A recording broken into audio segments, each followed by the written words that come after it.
This is WFAN's Outside the Cage with your host, Pete Hoffman, Isaac Feldman. And it is fight week again. It's great to have fight week back again. We missed it last week.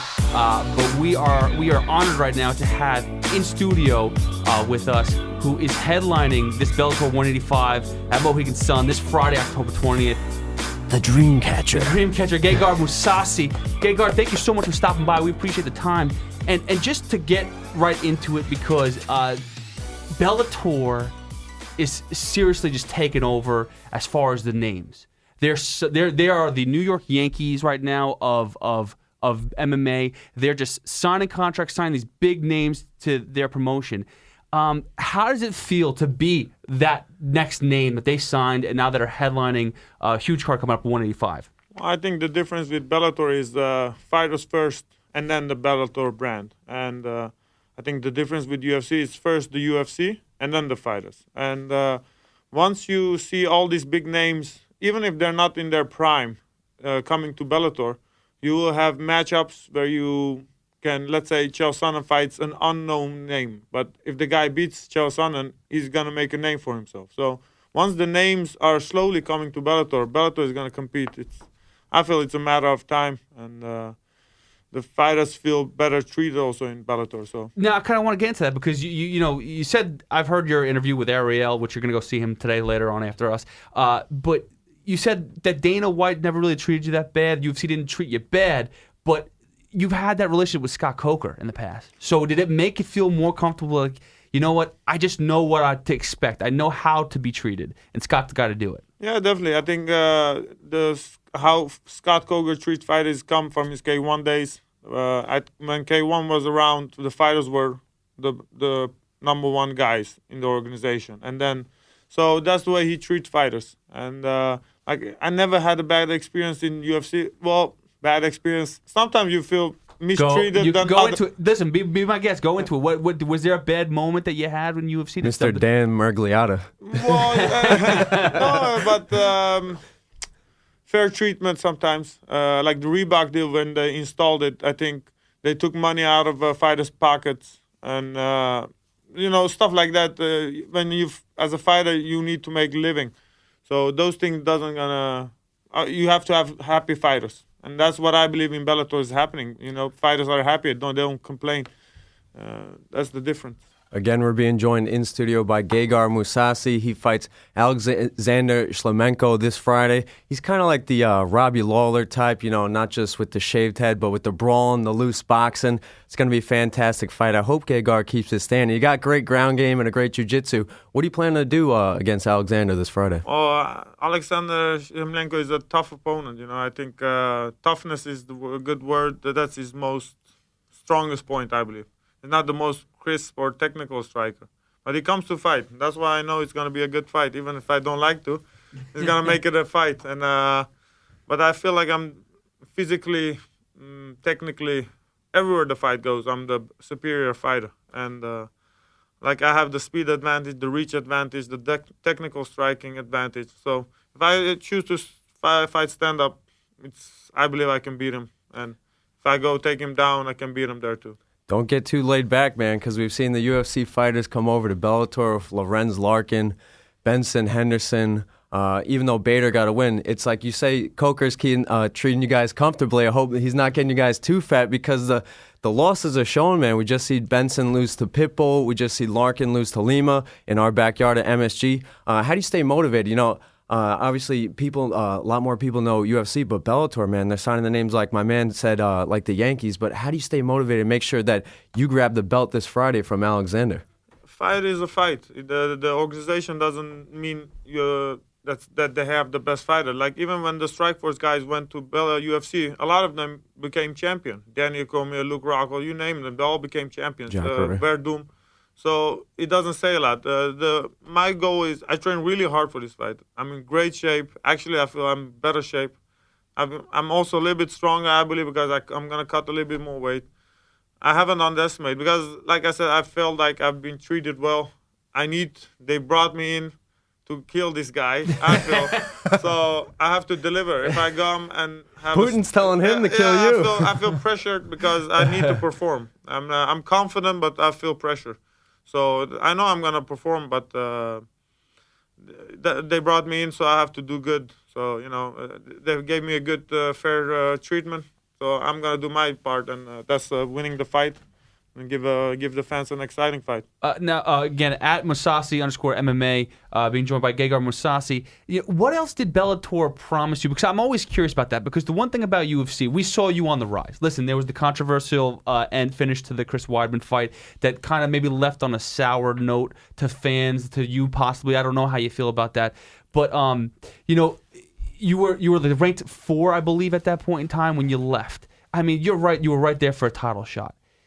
Was it just a title that you were trying? That's why maybe you left to go to Bellator? Was they weren't giving you the title quick enough? I mean, obviously we see what's going on with the circus, with Bisping and GSP now coming back. It is a circus, and that's what UFC is trying to sell at the moment, is a circus atmosphere. Well, is that part of it? Well, I think it's gonna, at the end, it's gonna hurt them because let's say we take Damian Maia. He should have fought for the belt a long time ago, but they kept him fighting until he lost.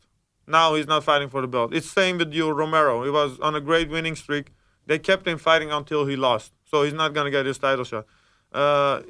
Sometimes they give some fighters the easy road and some guys the tough road because they're just not, they feel like they cannot sell him. Or they're not, let's say Yoel Romero, he's Cuban. It's not like they're going to make him a pay-per-view star. So you feel treatment like that. You feel it as a fighter. Maybe fans don't understand that, but it's still a business. They're trying to make money. I understand that, but with me, it would have been the same. I would have had to take the long road and the most difficult. And the problem is, once you have the belt, you're making a lot of money. Once you lose it, you go back to your old money. So everyone wants to fight for the belt and make good money. We're prize fighters. You have to take care of your family. If I break my leg tomorrow, there's no pension for me, It's not like if you sign a football contract that you're signed for 10 years or 5 years. I don't know how that works, but it's prize fighting. People want to make money. Fighters want to make money, so. It's funny you say that, though. That you mentioned that Damian Maia took a while to get his chance at the belt, and now he's not fighting for it, and it's going to be a long path just to get back to there. You see a guy like Tyron Woodley. What is your opinion? I don't know how close you follow UFC these days, but a guy like him, they keep on. I think I heard you with Ariel talk about the matchups, the matchmakers. This is kind of like on them to see who they put you up against. They've been putting Tyron Woodley up against these specialists, whether it's Stephen Thompson, whether it's Damian Maia, and the crowd's not taken to it. And now Tyron suffers because he can't fight a GSP. Bisping gets that opportunity. Is that what are you supposed to do with that? Tyron's really good, but they're not gonna. Is it Tyron's fault? Is it the matchmaker's fault? Is it?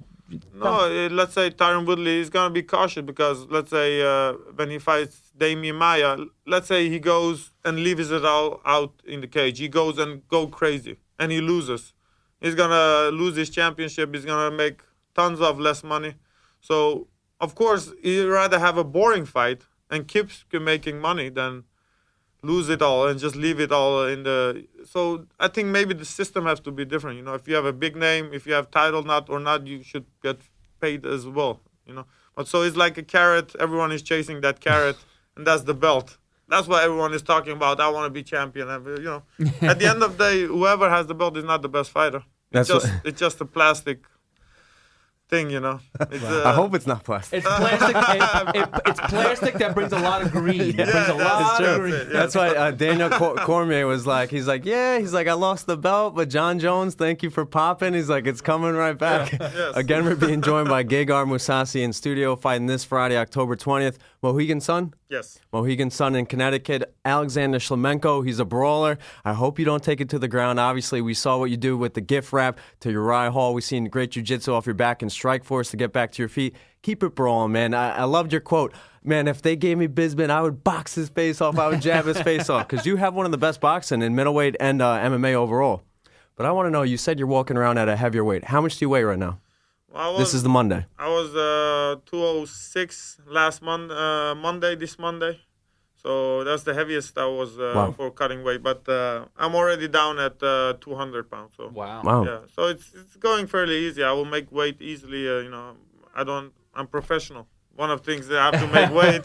So I will make it. But like I said, this time I feel like I'm going to be strong because those extra couple pounds that I lose in before in my training camp, those makes me a lot weaker. So I feel physically I will be much stronger this time. Fantastic, man. And I love how you say you're professional. I say to fighters, it's a full-time thing. It's not like Anthony Rumble Johnson that 6 weeks or 8 weeks out, you got to shrink down. It should be a full-time job. Dominic Cruz, he said, be a professional. He commented on the Khabib Nurmagomedov when he had his liver shut down. We saw Kevin Lee. He's doing 19 pounds, and he's posting it the day before the weigh-in like an idiot. Now, you're a professional. What's your opinion, or do you have any advice? Ariel, he's going to ask you about this, the 195 potential or 165, maybe a 215 or 225-pound division. What's your opinion on weight cutting and the divisions?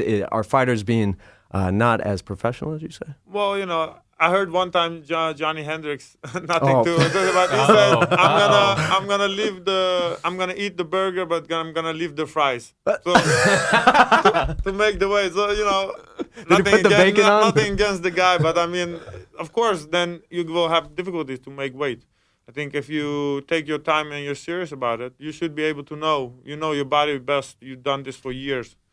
But sometimes, you cannot, mistakes happen. But I think some people want to cut a lot of weight, like 20 or I don't know how much they cut last 5 weeks. So, for me, it's going fairly easy.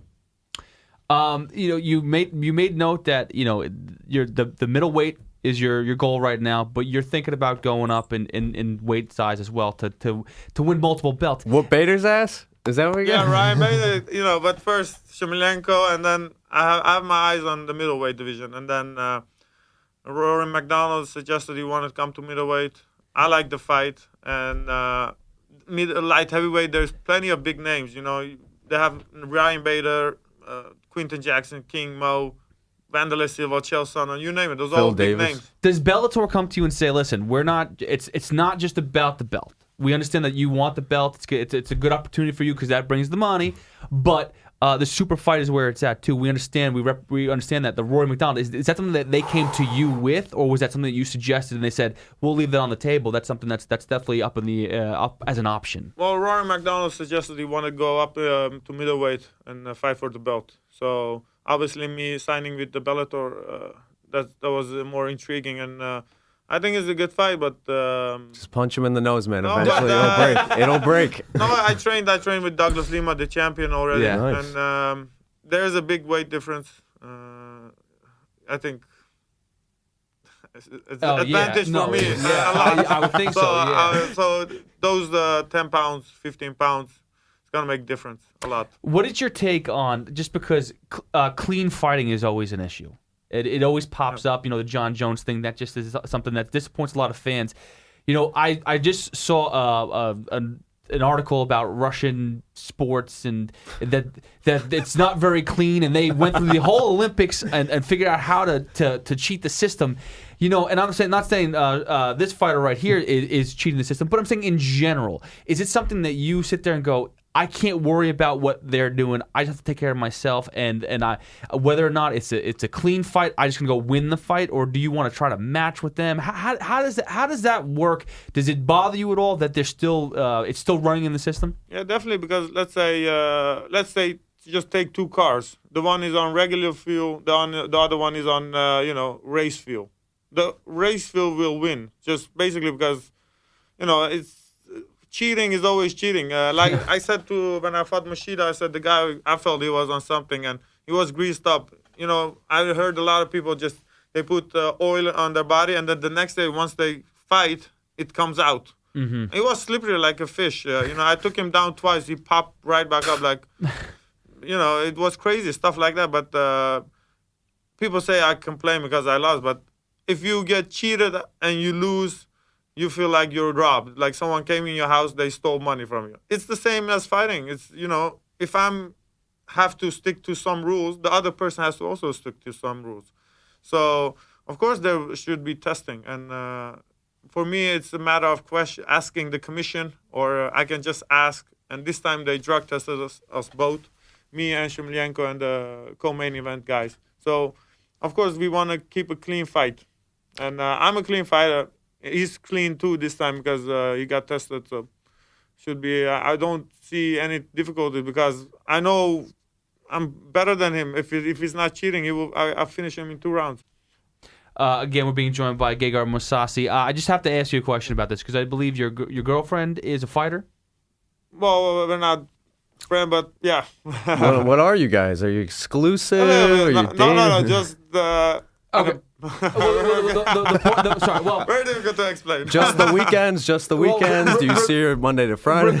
Regardless of what you guys are labeled, there's no labels. We don't have labels anymore in this country. But regardless of what you guys are, the fact is that female fighters are definitely up and coming. There's certain, even in Bellator, for example, Heather Hardy's going to be on this card.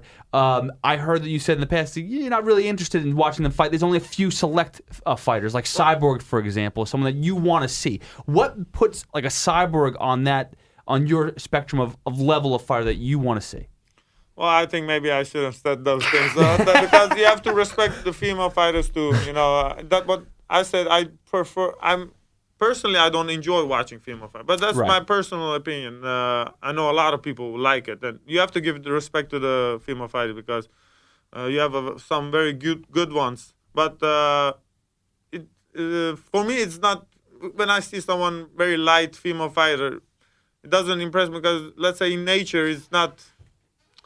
I'm not impressed by a 40-pound female fighter who's acting tough. It's not very impressive. But let's say if you have Mike Tyson, who's, he brings intensity. The guy is a big, strong guy. He used to have that intensity of wanting to hurt someone.